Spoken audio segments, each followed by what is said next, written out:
Good afternoon, folks. We're going to start in just about 5 minutes or so, but I wanted to make a quick announcement. I don't know that many have been in this part of the building. If you need a bathroom break at any point,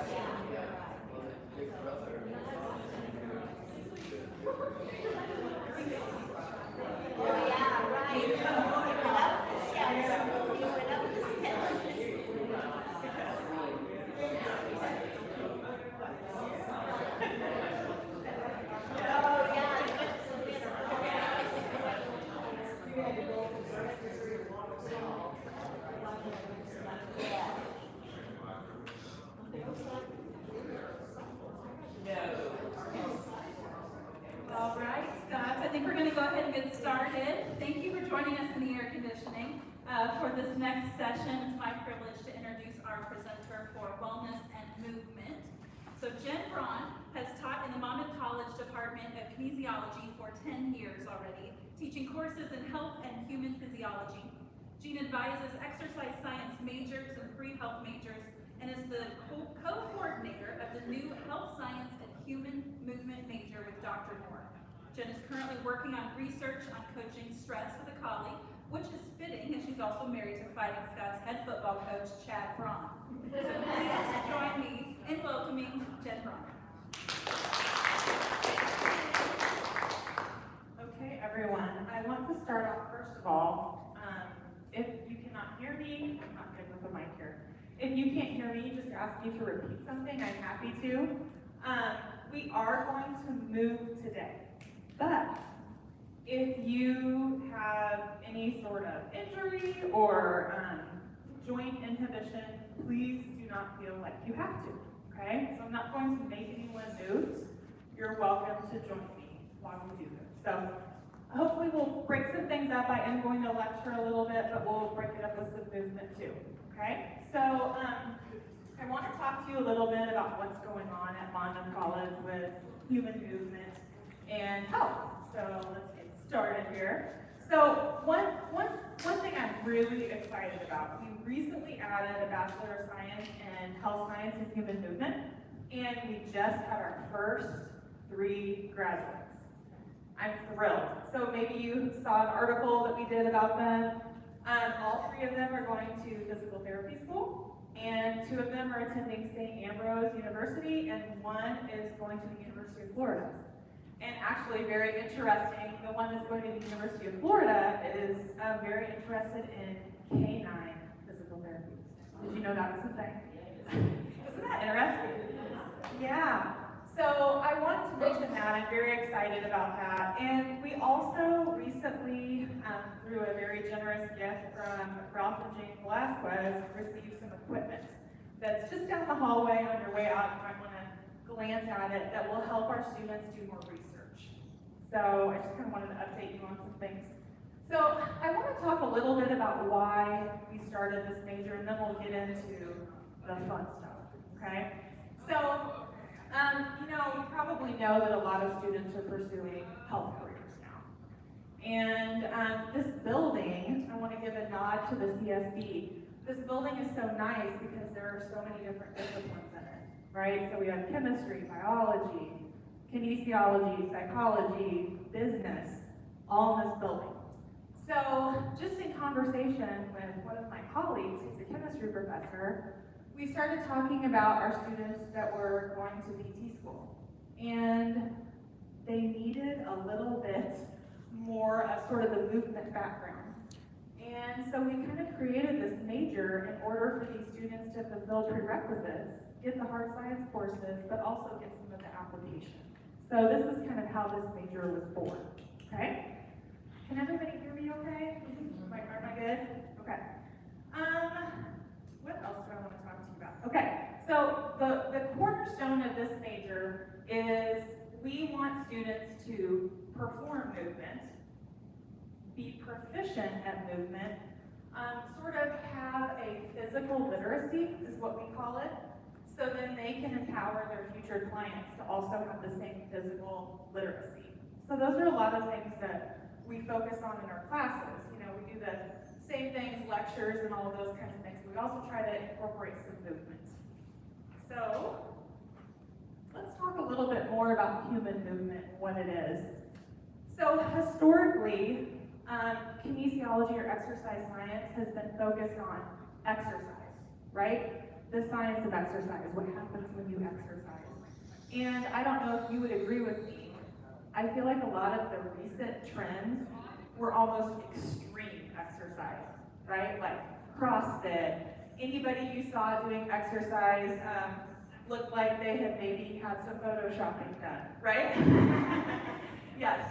So we kind of have been coming out of this extreme exercise phase, and just, I want to hear your opinions about things. What do you think that sort of extreme exercise movement did to the general population? Hurt their joints, yeah, what else? Hurt joints, burnout, yeah. Discouraged, yeah. Right. And I think that's what we started seeing is people were like, well, I'm not going to do that. I don't look like that. So it's kind of, we're kind of an all or nothing people, right? Yeah. So recent research has really started to focus more on what happens physiologically when we're inactive, right?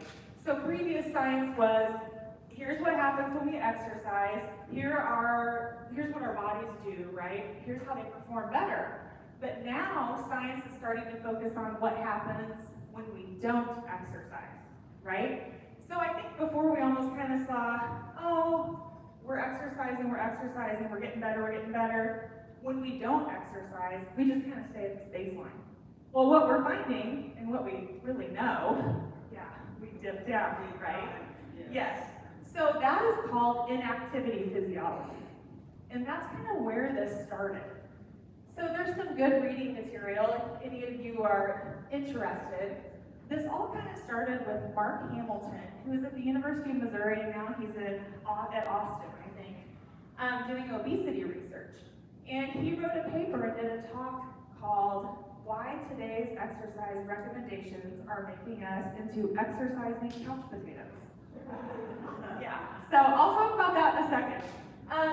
We also have this really good author called Katie Bowman. She's a little extreme. She doesn't have living room furniture. I'll explain that in a little bit. But we have read a lot of, our department chair and I have read a lot of her books. She has really good functional movement things to say. And then also, this is actually a biological anthropologist at Harvard, and he wrote a book called Exercise. His name's Dan Lieberman. There's a really good PBS Nova that he is interviewed in. So if any of you are interested in that, I'm happy to share those things with you if you want to know more about this. Okay, so we started reading these things and listening to these things and reading this research, and we kind of started thinking, you know, we have to teach our students about this, right? We have to teach our students about the science of use it or lose it. That's kind of what I think of. This is the science of use it or lose it, right? So we moved from only focusing on exercise to really focusing on functional movement and inactivity, okay? So here are current or recent recommendations, okay? These have been modified a bit. I'll talk about that later. So the American College of Sports Medicine is sort of the governing body of exercise, okay? And their recommendation was 150 minutes of moderate intensity aerobic activity every week, okay? And 2 times a week, you're supposed to do muscle strengthening exercises for your whole body, okay? So that was the recommendation. But we started thinking, scientists started thinking, well, is too much sitting and too little exercise the same thing, right? What is the difference between too much sitting and too little exercise, okay? So what do you think immediately when I say Are you sitting too much? Is that the same thing as, are you exercising enough? Slight difference. Slight difference? Yeah, what do you think? I mean, let's just say, for example, I miss out a day on exercise, but I'm really running around doing a lot of activity. Same if I'm exercising, I'm not sitting. Right. Absolutely. Good. Yeah, any other thoughts about that? Have you ever thought about that? Well, I was watching, I kept my exercise on the Planet Fitness app, and they don't give you any credit for like any yard work activities. Yes. So you're like. And that is like the most exercise you can do. Yeah, so you're like, well, but I am doing something right today. Right, absolutely. Our culture just sees those things in very different ways, right? So like, let's look at a little map, even though that isn't my specialty. Okay, so we have 24 hours in a day, right? 60 minutes in that day. So 1,440 minutes in a day, okay?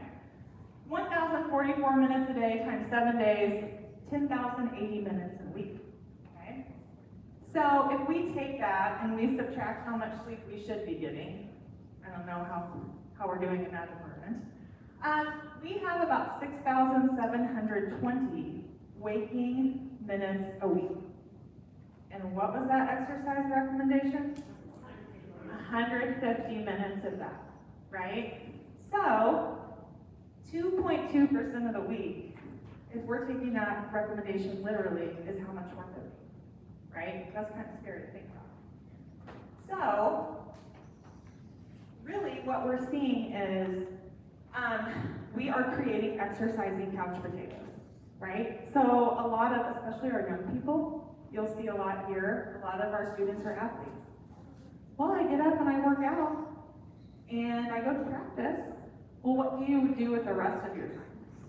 Right, exactly. You sit in class, you sit in your dorm, you sit and do homework, you sit and game all night, right? So what is the difference between a couch potato and someone who exercises for 30 minutes or goes to practice and sits the rest of the day? Not much. Yeah, exactly, right? So we really want to empower our students to sort of see the difference between exercise and movement. We'll talk about that a little bit more, but this is interesting. Our society is sitting more, we know that. In 1960, 48% of jobs required moderate physical activity. In 2008, 20% of those jobs required moderate physical activity. Yeah. In 1969, 50% of elementary school kids walked or rode bikes to school. In 2009, 13% did. So as a society, I think you'd probably agree, we're sitting more. My kids sit more, sat more, or sit more than I sat, right? So this is interesting too. There was a recent study conducted in Australia, and they found a positive association between the hours of television watched and how blood sugar or glucose is handled by our body. So a lot of times they'll use TV viewing time as sort of a marker for sitting time, okay? So the more TV people watch, the more they sit, and the different way their body handles glucose, okay? Another study found a group of healthy adults who exercised 150 minutes a week, and they had large amounts of TV viewing time. They had a larger waist circumference, higher blood pressure, and higher levels of circulating triglycerides, okay? But they exercised. They did what the guidelines said. So basically what we're finding is metabolic processes that happen in the body during exercise. There are separate metabolic processes that happen when we move. And there are separate metabolic processes that happen when we sit, right? So I think before we kind of just thought we were idling. We're really not idling, right? So I say I have 4 kids. So I have an 18-year-old, a 20-year-old, an 18-year-old, a 15-year-old, and a 13-year-old. Yes, and actually, you know, when my kids were younger, I thought, I cannot wait until they're older. And then nobody tells you that teenagers are so difficult. Why don't you guys tell us this, right?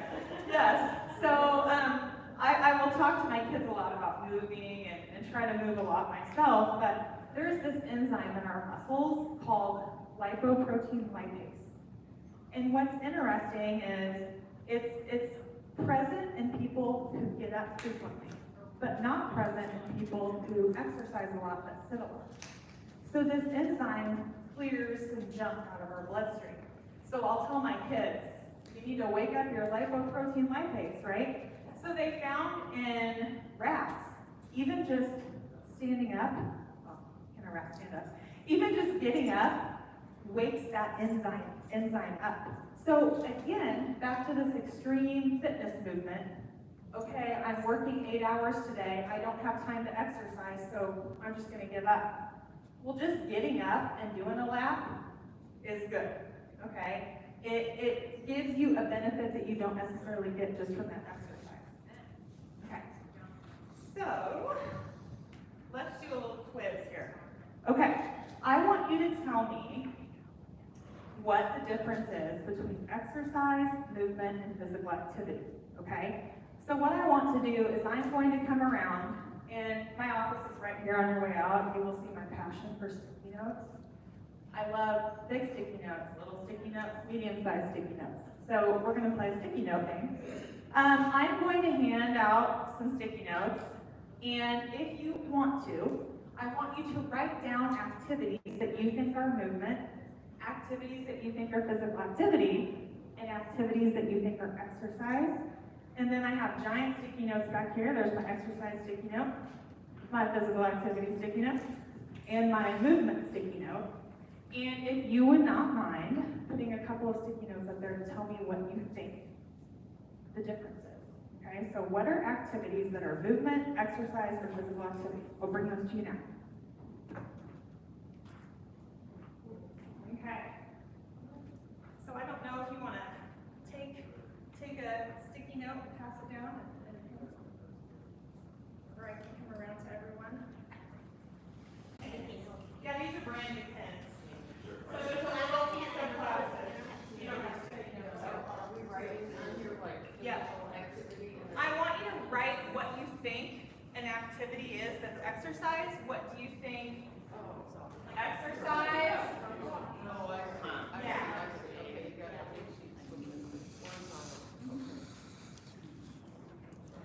So what do you think physical activity is? Is it running, walking? What do you think movement is? What's an example? Does everybody have a pen?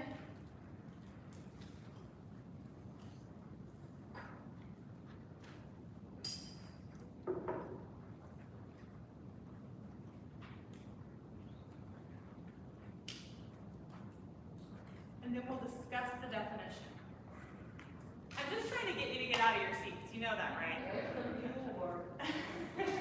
I do this in class all the time, so students have to stand up and sit down, because if you think about it, for a 15-minute class, that's a long time. You want me to take anything for you? Oh, it might be. So there's a little plastic. So these are my pens we use to label the heart, red and blue. So sometimes, yeah, I'll take them back, Brandon. Yeah, just put them in that basket.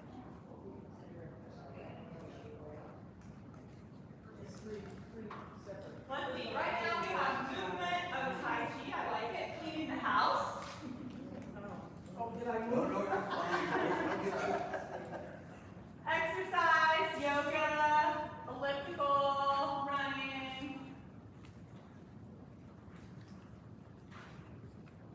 Lifting weights, yard work. Yeah, no, that's absolutely true.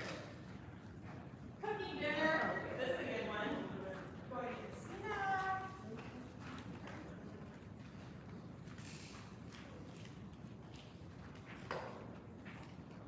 And like I said, if you do not want to get up, you do not have to. Oh, you're gonna put another one? Everyone disagrees. You. You got that pen too? Thank you.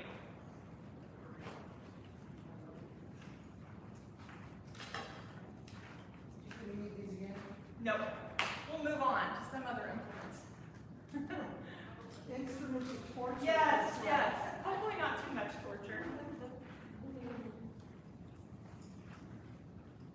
And I can get your pens and sticky notes at the end, or we can put them up here, whatever works best.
Oh, there we go.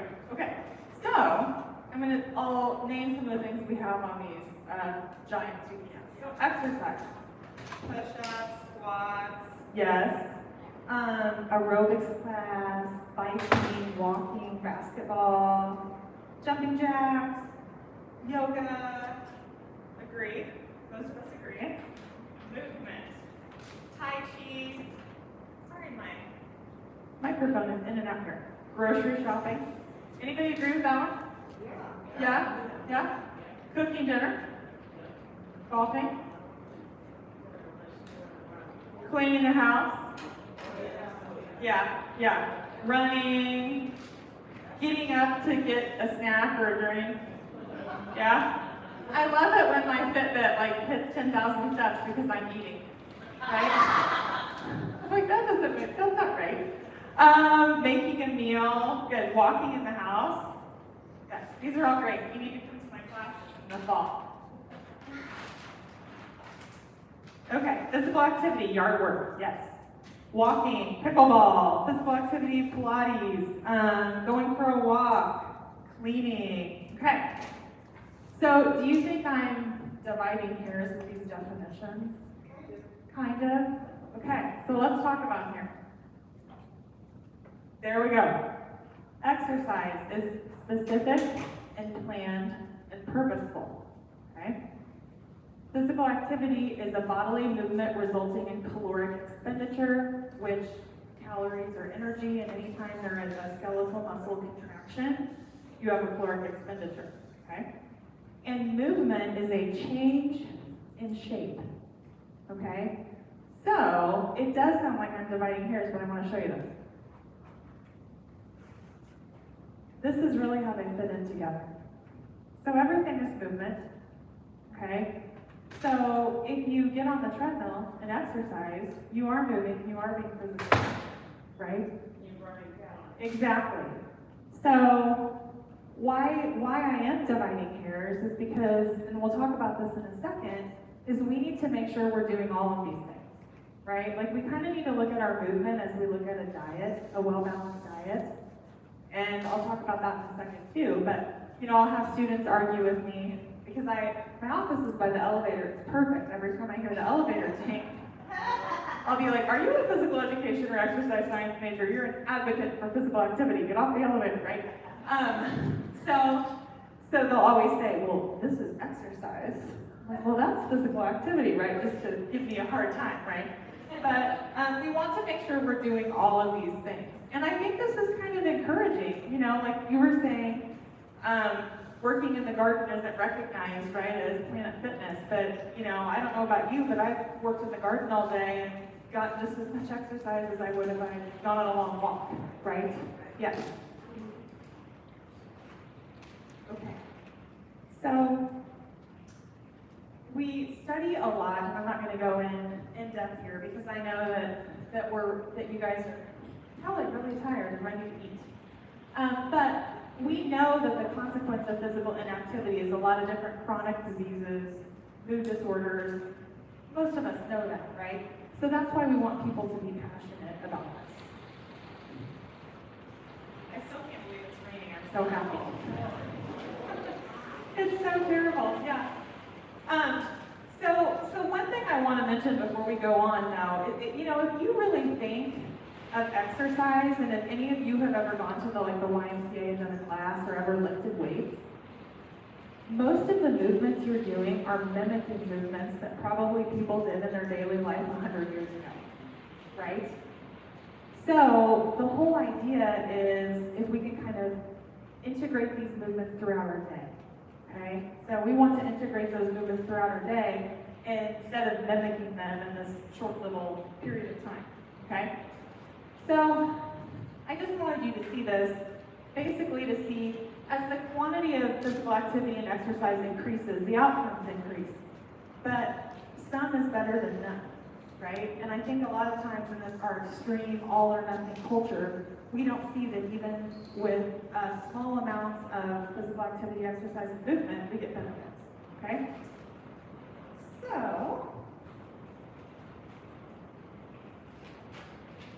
now, let's talk about movement aging. So, one thing that we talk a lot about in our department is lifespan versus health span, okay? So what's really interesting is in the United States and many westernized countries, our lifespan and our health span are not close together, right? So our lifespan is how long we live, and our health span is how long we can be functional. And there tends to be a bigger gap than in some other areas, and I'm going to talk about that in a second. But the one thing I want you to see with this graph, this is bone mineral density. Okay, so we know that as we age, we lose bone mineral density. We know as we age, we lose muscle, sarcopenia. Those things are going to happen. But is it inevitable? Maybe. Is the magnitude of the loss inevitable? Maybe not, right? So I love this graph because you can see that the more active you are at a younger age, the projector's a little off here, but I don't know if you can see 30, 60, and 90, the more gradual your bone mineral density loss is going to be, right? So exercise kind of acts like a cushion to future blows that we might have in regards to muscle tissue and bone mineral density, okay? So, as I asked the question, is movement decline inevitable? Well, let's look at that Hazbin tribe, okay? So this tribe is in Tanzania, and they have been studied extensively by Dan Lieberman that I mentioned earlier. It's really interesting. There are a lot of scientists that live with this hunter-gatherer tribe. They're the only hunter-gatherer tribe that's still intact in the world.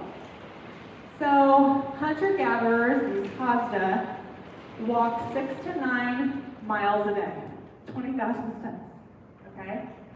Americans on average have 4,744 steps a day, okay? We can argue about that data, right? It's not perfect, but I think it gives you a general idea.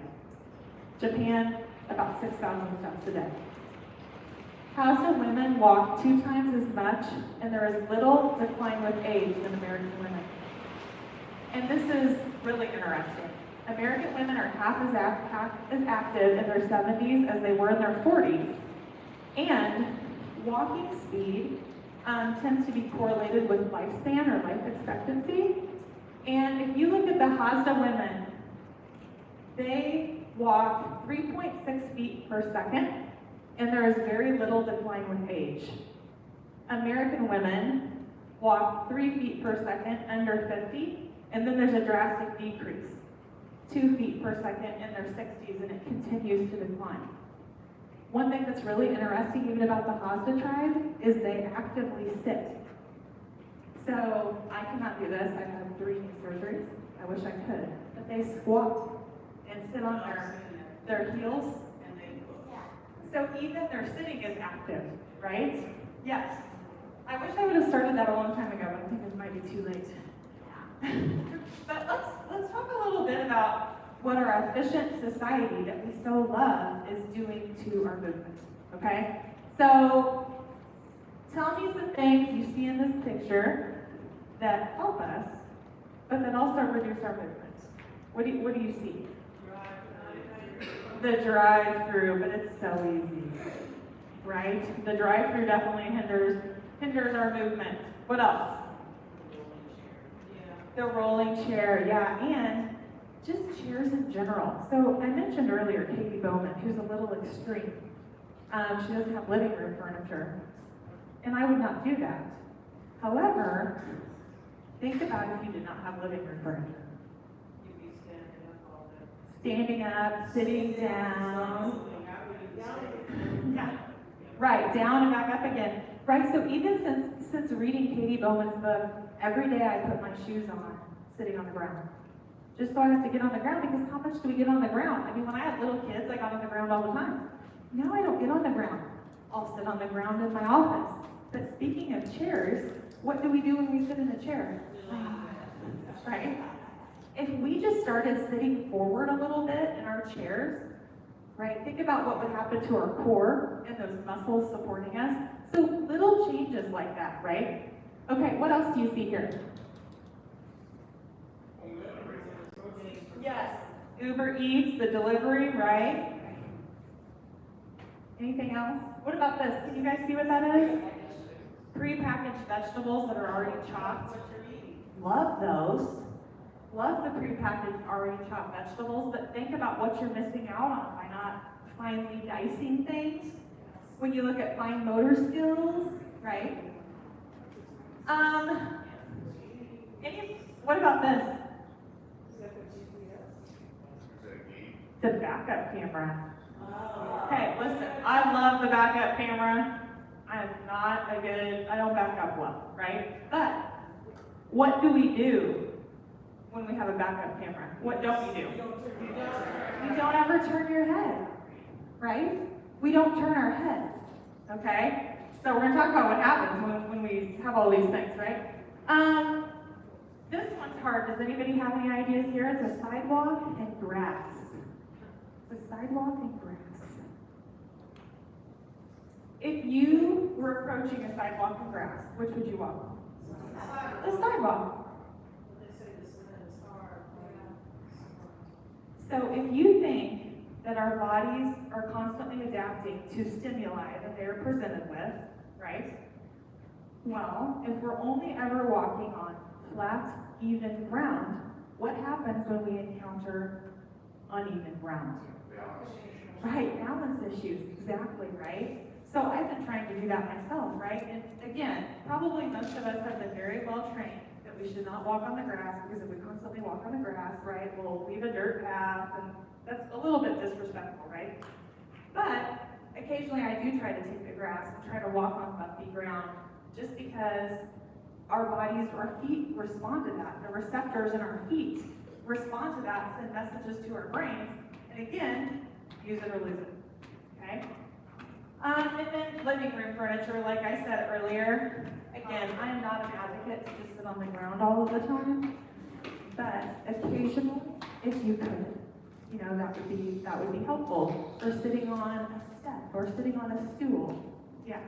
Yes, a couple things. Yeah. When you talk about the living room, and this is not just a therapist, leaning back in the chair puts less stress on your spine, right?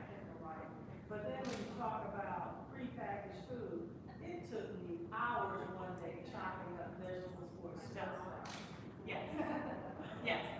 I am with you. I understand for sure. But I think we kind of, and we'll talk about this, but all of us have different sorts of abilities or ways we can incorporate things, right? So there's a lot of times that I will buy things that are already chopped up, or if I'm in a hurry. But also if I have time, I'm going to try to do more of those things, right? And it really has motivated me to stand more. I don't hate cleaning the kitchen as much now that I've sort of changed my way of thinking. So I want to talk a little bit too about sticky joints. You love my little Tin Man graphic? Okay, so all of these things are based on science called mechanobiology, and this science is based on Wolff's Law. Are you guys familiar with Wolff's Law? Have you heard of Wolff's Law? I don't know if any of you have children, but when you had children, I can remember with my young kids, I wanted to make sure they jumped a lot, jumped from things, because you know the pediatrician would say, hey, the more they jump, the stronger their bones will get, right? So that's Wolff's Law. When there is a stressor applied, there is an adaptation, but we really only thought about it for bones, okay? And we're finding out that can happen to our cells. So mechanobiology, and I know that's kind of hard to see, and I brought sponges. If anybody wants to sort of,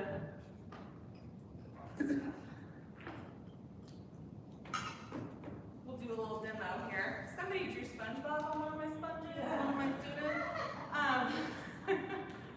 Yeah, just take one, and we'll talk about mechanobiology here real quick.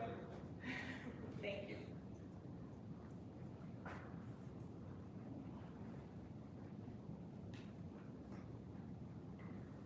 So I guess my students thought these looked a lot like SpongeBob.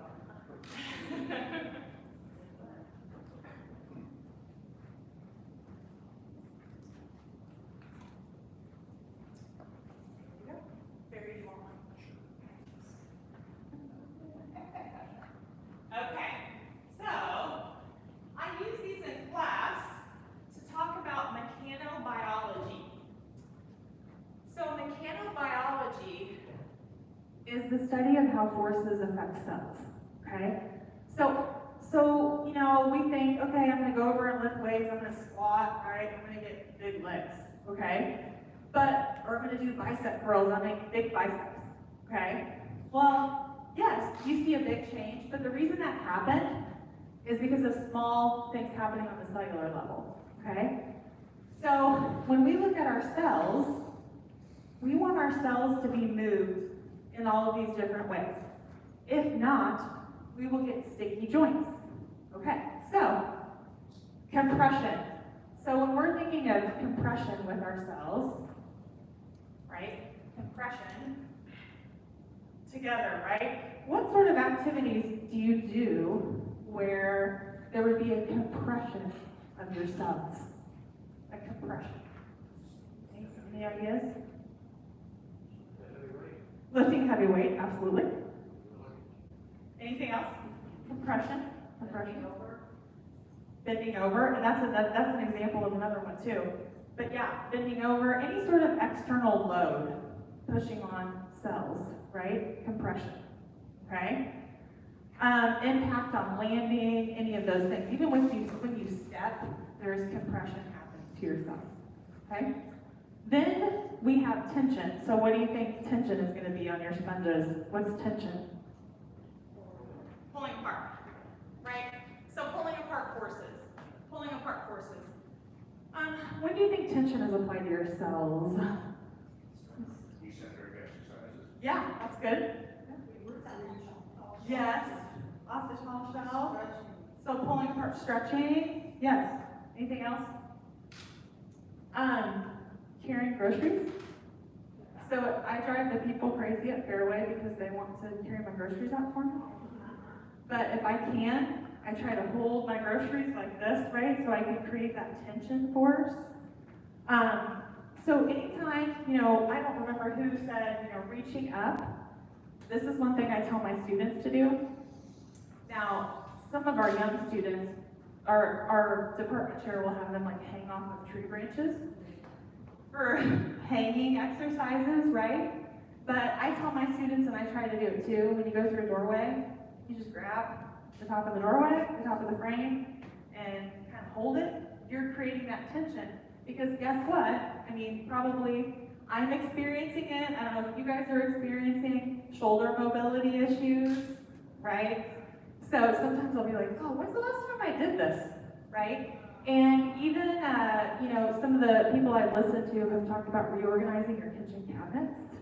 So you put things that you use frequently up high or down low. You have to squat, right? So doing little things like that, adding those throughout your day. So we talked about compression, tension, torsion. Torsion? Yeah. What happens when your knee buckles? You just walk and go, I know. look. Yeah. Yeah. That's a tough one, and that's definitely why we need more of our students to become physical therapists, right? And I also have knee issues. Yeah, it's hard because you have to watch what you're doing a little more closely. Yes, and I can empathize with that one especially. Yeah, I know it's hard, and that's why I always say do what you can, right? And when I think of torsion, that's the twisting motion. I immediately think of the backup camera, right? We don't get that torsion movement, so then what happens? We lose mobility in our necks and spine, right? Even another way you experience torsion or pushing across is, if you are on all fours, your vertebral column will slide across one another, okay? And then shear force. The example I like to use was shear force.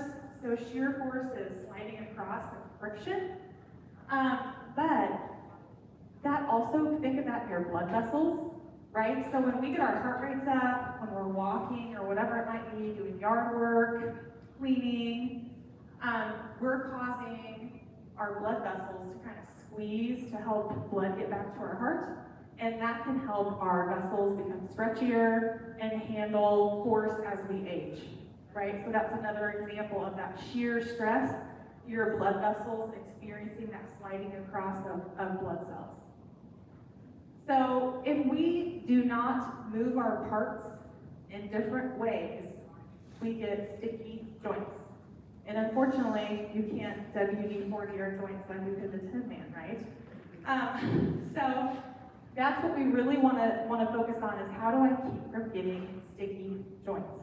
I don't know, is anybody like football in here? Does anybody like the NFL? Anybody watch NFL football a little bit? Okay, so do you remember during COVID when there was no training camp? There was no training camp for football. Do you guys remember that? And they went right to the season. But they were working out. They were working out, but there was no training camp. They were lifting weights, right? They were doing squats, all of these things in a linear motion, right? But training camp, they're doing things this way, this way. Did anyone notice all of the injuries in the NFL after COVID? That's kind of an example of why we need to move all our parts. They're very strong, right? They were doing, Olympic style weightlifting, whatever it might be. But I heard someone say, you could have NFL cells sitting right next to couch potato cells, right? So that's just kind of a practical example. So what can we do?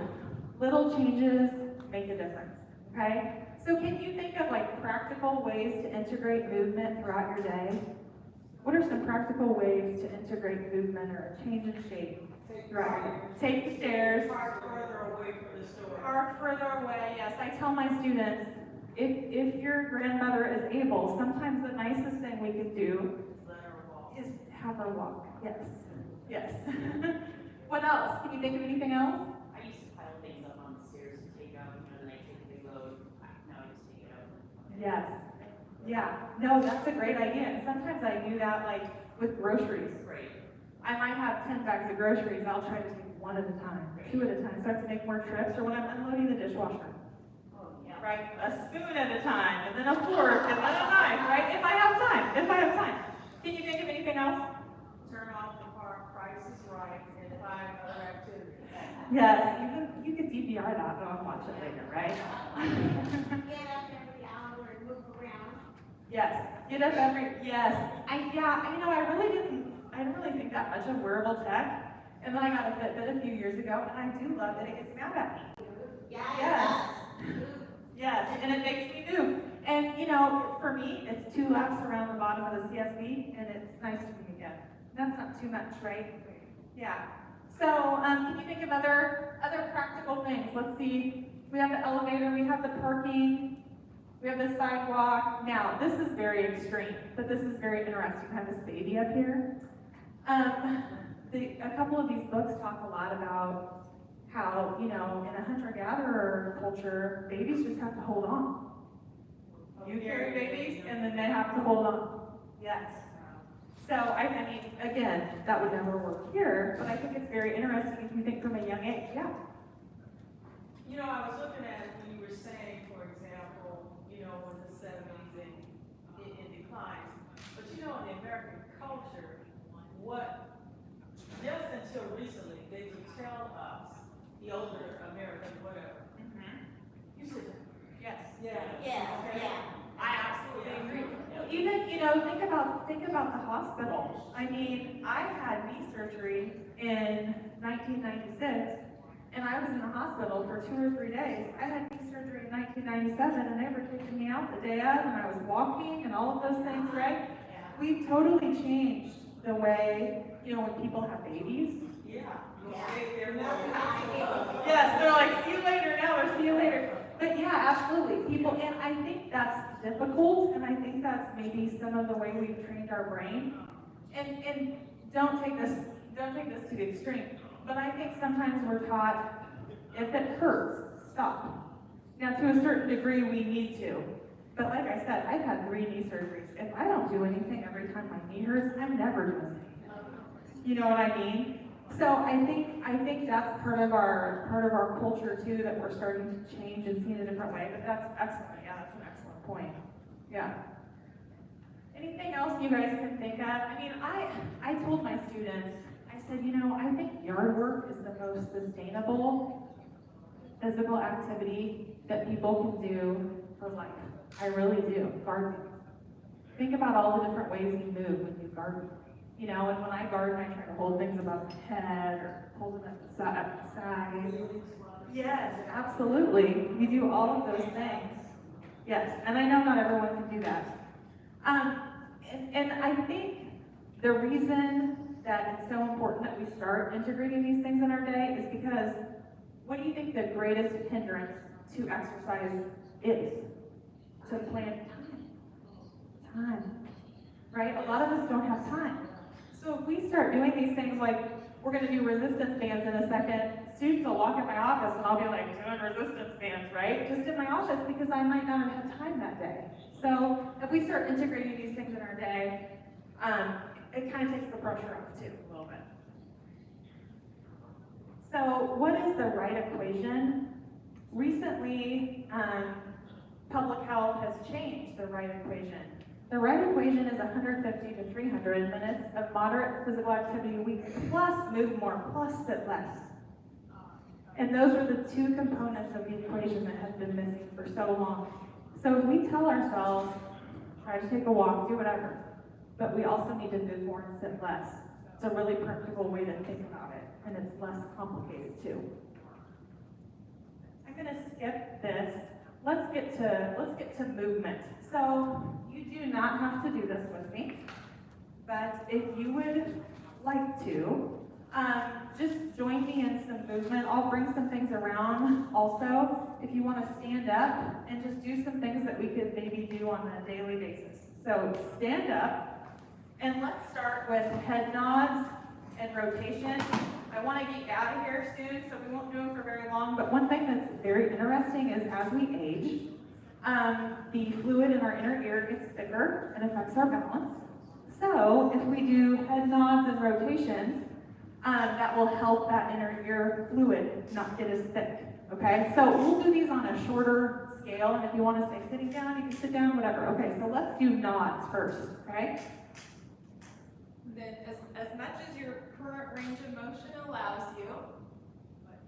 So if we do these every day, you know, you could do these while you're watching TV. You could do these when you're maybe not in the kitchen, that might be hard. Okay, now let's move to rotation. Rotating from side to side. I always know I don't do this enough when I hear the cracks. Side to side. So if we could do these every day, a couple times a day, this would really help our mobility. Now, let's do shoulder circles or arm circles, okay? So Let's go forward. You gotta step back again. Is anybody hearing crunches or is it just me?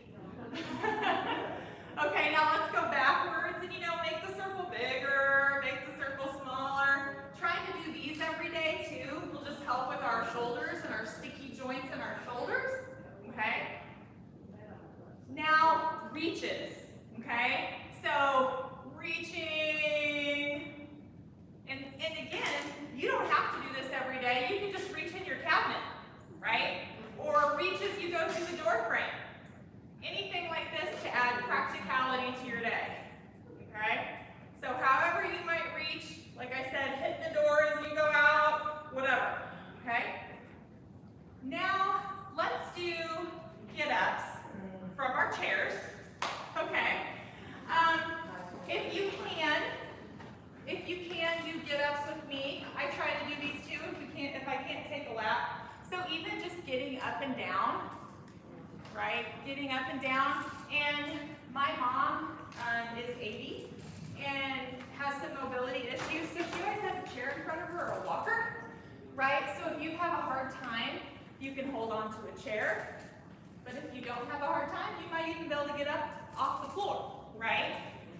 So one of the advantages, one reason I don't want to stop getting up and down off the floor is when falls start, we want to be able to get up from our falls, right? So there is a way to get up from falling. So that's, if you can still get down on the ground 3 times a day, that's a good thing to keep doing. Yeah. Okay. Hip hinge. Should we bend at the hips? So just bending. Oh, my back. Just bending at the hip. I mean, if you want to try to go down to your toes, you can. How often do we do this? I feel like when little kids exit our homes, we stop doing some of these things. Yeah, so hip hinges, those are good things to do every day. What else have we got here? Balance. Okay. So, balance, if you could hold on to a chair in front of you maybe, and balance, stand on one foot, and maybe you don't need the chair. I skipped the balance exercises in physical therapy when I hurt my knee. Paying for it now. Switch feet. You could do this throughout your day. This even helps with balance, sort of squat positions. Changing positions in your squat helps with balance. So just trying to do those things throughout your day, wherever you may be, adding those in. Oops. Okay. Let's get these exercises exercise bands wherever I fit them. Hannah, would you mind helping me? So, if you want to keep these are yours to keep. Thanks to Hannah. One of these. Yeah, like I said, if you want to give it back, you can, but you're welcome to keep it. I keep one on my desk. Kind of sticky. Want one, Barry? Sure. Okay. Does everybody have one? Everybody got one?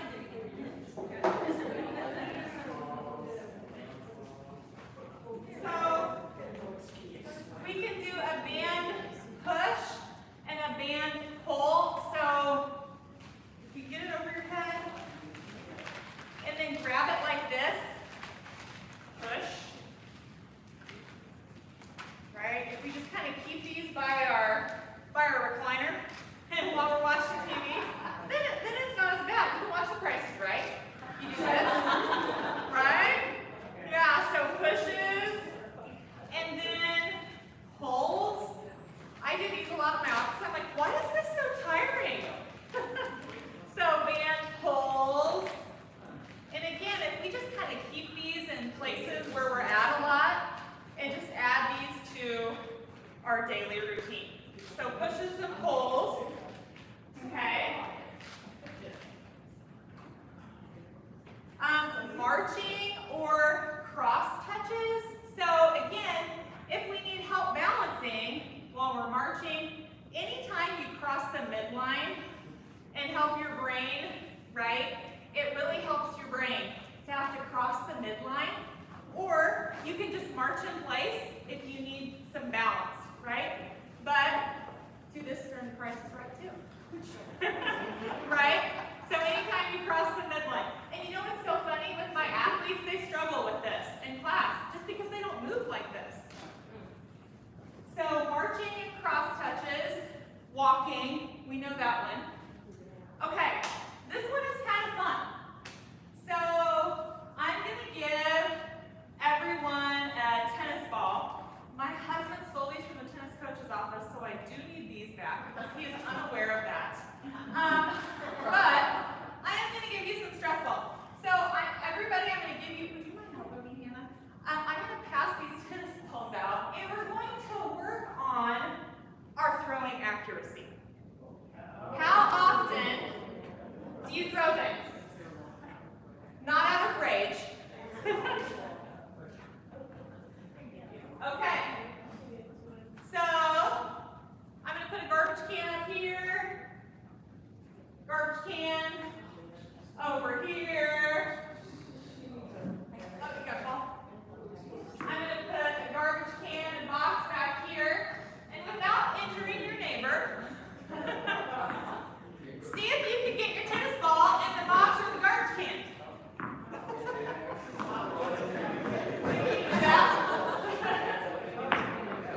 I cleaned out the garbage can, don't worry.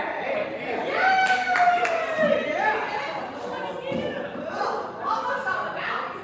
How's it going? Not well. Here, do you want to try to make it in my basket? Okay. Almost. Moving target. Sure. How's that going?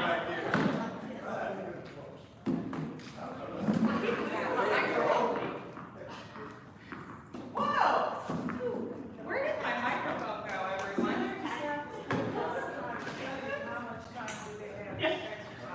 Okay, how fun was that?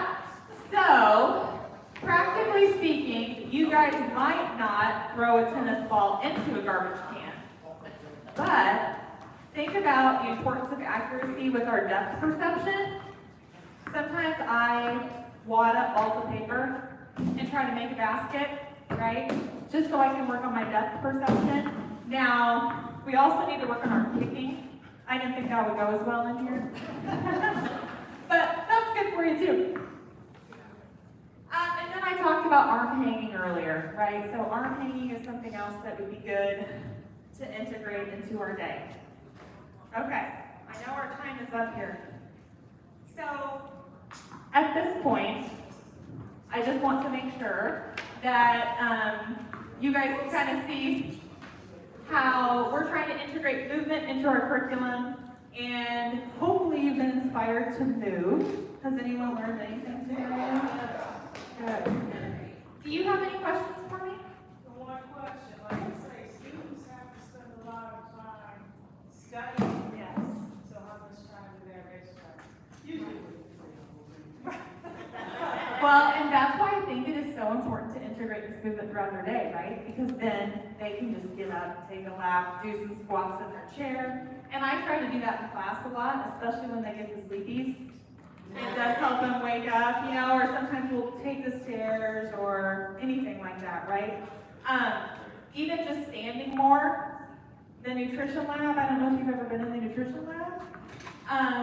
It has it has tables that are higher. So sometimes I take the students in there and we stand. And just, There was a big movement there for a while when it was standing desks.